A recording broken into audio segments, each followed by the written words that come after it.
Movie start होती है। हमें 1964 का समय दिखाया जाता है और हम उसी शॉप में एक कपल को देखते हैं। अब शॉप पर विजिटर्स आने लग गए थे, जिससे ये बात जाहिर थी कि वहाँ पर जाना अलाउ है। उस कपल में लड़का डेल, जो कि अपनी बेस्ट फ्रेंड सू को प्रपोज करता है। ये बात सुनकर वो लड़की काफी ज्यादा एक्साइटेड हो जाती है और फिर डेल को वहाँ पर किसी की आवाज सुनाई देती है। और जब डेल उस आवाज को गौर से सुनता है तो उसे लगता है कि शायद कोई मुसीबत में है, लेकिन वहाँ पर ऐसा कोई भी नहीं था कि जो कि मुसीबत में हो, बल्कि वो तो विक्टर क्राउली था, जो कि डैडी डैडी चिल्लाकर अपने फादर को ढूंढ रहा था। वो दोनों उस आवाज के पीछे जाते हुए उसे ढूंढते हैं कि आखिर वहाँ पर कौन है। और तभी वहाँ पर उन्हें एक हंटर मिलता है और वो हंटर भी किसी की आवाज को सुनकर वहाँ पर आया था। वो लोग आपस में अभी तक बातें ही कर रहे थे, तभी अचानक से एक हैचेट आता है और हंटर के सर को धड़ से अलग कर देता है। ये देखकर डेल और सू वहाँ से बहुत ही तेजी से भागने लगते हैं, लेकिन विक्टर क्राउली उन्हें भी पकड़ लेता है। पहले तो वो बहुत ही बुरी तरीके से डेल को मारता है और फिर बाद में सू को पकड़कर उसे इतना ज्यादा मारता है कि उसके बॉडी पार्ट्स को कई पार्ट में डिवाइड कर देता है। और ये तीनों लोग ही विक्टर क्राउली के पहले शिकार थे और ये विक्टर क्राउली के सौंप की पहली रात थी। और अब यहाँ से सीन कट हो जाता है और हमें दिखाया जाता है कि 10 साल पहले होने वाले क्राउली मैसेकर में एक ही सर्वाइवर बचा था और वो था एंड्रयू। एंड्रयू वहाँ पर इसलिए बच गया था क्योंकि उसने बोट में छिपकर अपनी जान को बचा लिया था। अगर ये लास्ट सर्वाइवर है तो इसका मतलब ये है कि लास्ट पार्ट में मैरी बेथ भी नहीं बची। यहाँ पर एंड्रयू ने उस मैसेकर पे एक बुक लिखी है जिसका नाम है आई सर्वाइवर, और वो अपनी इस बुक को प्रमोट करने के लिए अपने एक्स वाइफ सबीना के शो में आया हुआ है। और यहाँ पर हमें ये मालूम चलता है कि उस मैसेकर में करीब 40 के करीब लोग मारे जा चुके थे। आखिरकार उसे विक्टर क्राउली ने मारा था या नहीं, ये बात साबित नहीं हुई थी, बल्कि इसके बजाय सभी लोग एंड्रयू को ही किलर समझ रहे थे और आज तक उसे ही किलर समझा जाता है। फिर हमें एक लड़की दिखाई जाती है जिसका नाम क्लो है, जो कि अपने फ्रेंड के साथ मिलकर क्राउली मैसेकर पर एक मूवी बनाना चाहती थी और वो सोच रही थी कि शायद एंड्रयू उसकी हेल्प कर दे। और ये सोचकर वो तीनों उसकी बुक शाइनिंग में जाते हैं और काफी देर तक लाइन में खड़े होने के बाद उनकी बारी आती है। अब जैसे ही रोज और क्लो मूवी की बात करने वाले होते हैं, तभी उसकी मैनेजर कैथलीन साइनिंग को बंद करके उसे वहाँ से ले जाती है और यहाँ पर क्लो का काम नहीं बनता और वो देखती ही रह जाती है। कैथलीन एंड्रयू को बताती है कि उन्हें एक बहुत ही बड़ा ऑफर मिला है, उन्हें उसी शॉप में जाकर एक इंटरव्यू करना है और उसके बदले में उन्हें बहुत ही सारे पैसे मिलेंगे। लेकिन एंड्रयू दोबारा से उस शॉप में नहीं जाना चाहता था और वो साफ साफ मना कर देता है। और तभी कैथरीन उसे कहती है कि उसे इस इंटरव्यू के लिए करीबन $1 मिलियन मिलने वाले हैं। और $1 मिलियन सुनते ही वो जाने के लिए एग्री हो जाता है। वो जाकर प्लेन में बैठ जाता है और जहाँ पर उसे बाकी विजिटर्स भी मिलते हैं। और तभी वहाँ पर सेबरीना भी पहुँच जाती है और वहाँ पर एंड्रयू को मालूम चलता है कि उसका इंटरव्यू कोई और नहीं बल्कि सेबरीना ही लेगी, और जिस बात से वो बिल्कुल भी खुश नहीं था। और दूसरी तरफ क्लो और उसके फ्रेंड्स क्राउली मैसेकर का ट्रेलर शूट करने के लिए उस शॉप पर पहुंच जाते हैं और अब उस शॉप को एक थीम पार्क बना दिया गया था।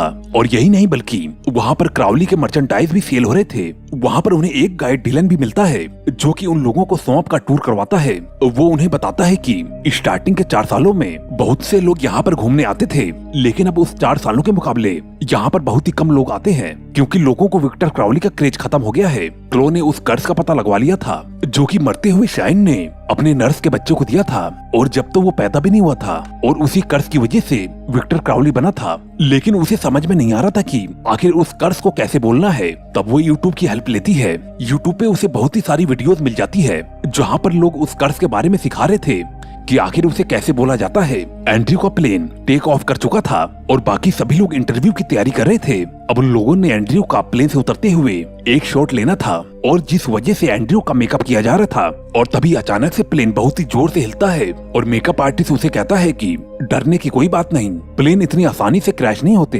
बस उसके ऐसा कहते ही ये प्लेन क्रैश होने लगता है। प्लेन के अंदर बैठे हुए लोगों में जैस की बॉडी प्लेन से नीचे गिरकर सीधा रोज के सामने आकर गिरती है और उसकी ऐसी हालत को देखकर सभी लोग बहुत ही बुरी तरीके से डर जाते हैं। अभी वो लोग सिचुएशन को समझ नहीं पाए थे कि उन्हें प्लेन क्रैश होने की आवाज सुनाई देती है। उनमें से डिलन और रोज प्लेन की तरफ भागते हैं, जबकि पीछे से एलेक्स क्लो को संभालता है। क्लो का मोबाइल फोन वहीं पर ही गिर जाता है और उसके अंदर क्राउली के कर्ज बोलने की वीडियो प्ले थी। दूसरी तरफ प्लेन क्रैश में केसी चेयर के नीचे फंस जाती है और ऑस्टिन उसे वहाँ से निकालने की काफी ज्यादा कोशिश करता है, लेकिन वो नहीं निकल पाती है। अब वो मदद के लिए पायलट कैबिन में जाता है और वो देखता है कि दोनों पायलट्स भी मर चुके हैं। इतनी देर में डिलन और रोज भी वहाँ पर पहुँच जाते हैं और वो सभी लोग मिलकर केसी को निकालने की बहुत ही कोशिश करते हैं, लेकिन फिर भी कोई भी फायदा नहीं होता।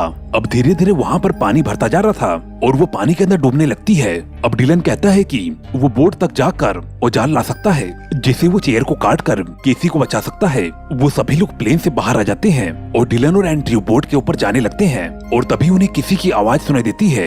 एंड्रयू जो कि उस आवाज को पहचान लेता है और वो उन सभी को प्लेन के अंदर वापस चलने के लिए कहता है, लेकिन डिलन प्लेन के अंदर वापस नहीं जाना चाहता था और तभी एंड्रयू जबरदस्ती ही उसे अंदर ले जाकर डोर को क्लोज कर देता है। दूसरी तरफ क्लो और एलेक्स को भी वो आवाज सुनाई देती है और वो उसकी आवाज की तरफ ही बढ़ते हैं और वो दोनों आवाज का पीछा करते करते विक्टर क्राउली के घर तक पहुंच जाते हैं, जिसे कि पिछले पार्ट में एक रॉकेट से डिस्ट्रॉय कर दिया गया था और इस बार उसके घर को एक एग्जीबिशन की तरह बना दिया गया था जहां पर क्राउली के सारे औजार नुमाइश के लिए रख दिए गए थे, जिसमें कि उसका हैचेट भी था और वो बेल्ट सेंडर भी। उन दोनों को बाहर किसी की मूवमेंट फील होती है और एलेक्स चेक करता है, तभी विक्टर क्राउली जल्दी से आकर उसे पकड़ लेता है और एक हैमर से मार मार कर उसका बहुत ही बुरा हाल कर देता है और आखिर में उसका सर धड़ से अलग कर देता है। और ये देखकर क्लो वहाँ से भाग निकलती है और अब विक्टर क्राउली अपने हैचेट को लेकर उसका पीछा करता है।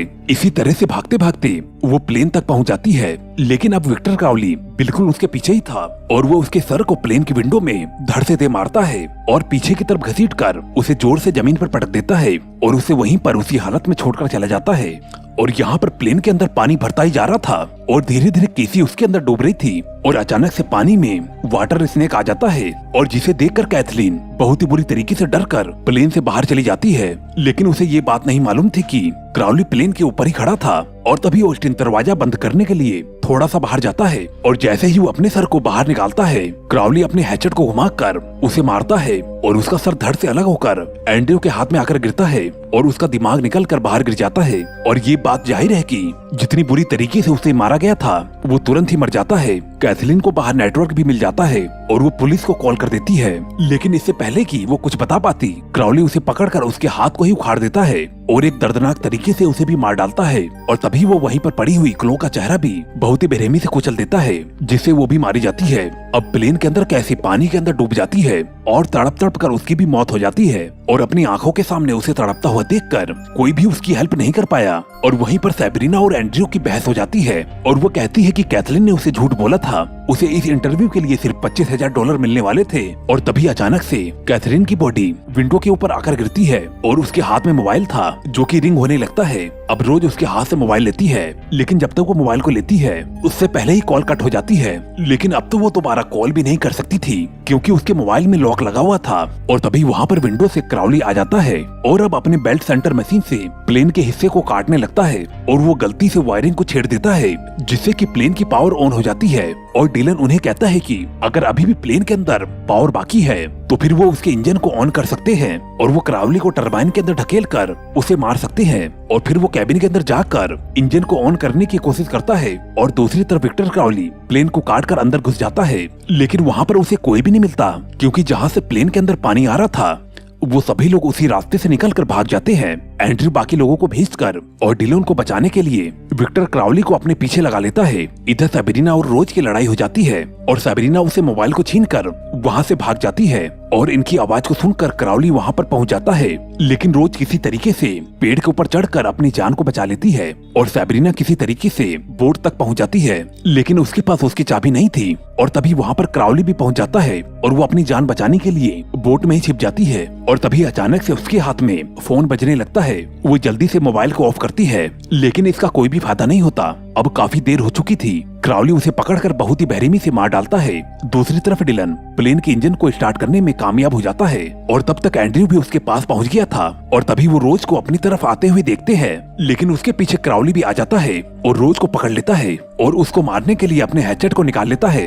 एंड्रयू को प्लेन के अंदर एक फ्लेयर गन मिली थी और वो उससे क्राउली को शूट करता है और अब रोज उसके हैचेट को उठा लेती है और हैचेट से ही उसे मारने की कोशिश करती है। और एंड्रयू अब फिर से फ्लेयर गन को शूट करता है, लेकिन इस बार उसका निशाना चूक जाता है और अब क्राउली को मारने की बारी आती है डिलन की और वो उसे लेकर सीधा ही टरबाइन के अंदर घुस जाता है। और वहाँ पर डिलन को अपनी जान से भी हाथ धोना पड़ता है और टरबाइन के अंदर दोनों के चीथड़े उड़ जाते हैं। और यहाँ पर विक्टर क्राउली जैसे मॉन्स्टर से इतने आसानी से पीछे छूटने वाला नहीं था। और तभी हम लास्ट में देखते हैं कि ये सब कोई देख रहा था और वो थी मैरी बेथ, और जो कि अपने शॉटगन को उठाकर उसे मारने के लिए बिल्कुल तैयार खड़ी थी। और इसके साथ ही ये मूवी यहीं पर ही एंड हो जाती है। दोस्तों, ये वीडियो आपको कैसी लगी हमें कमेंट करके जरूर बताएं और जाते जाते चैनल को सब्सक्राइब करके घंटी के बटन को जरूर दबा देना, क्योंकि घंटी के बटन को दबाना बहुत ही जरूरी होता है।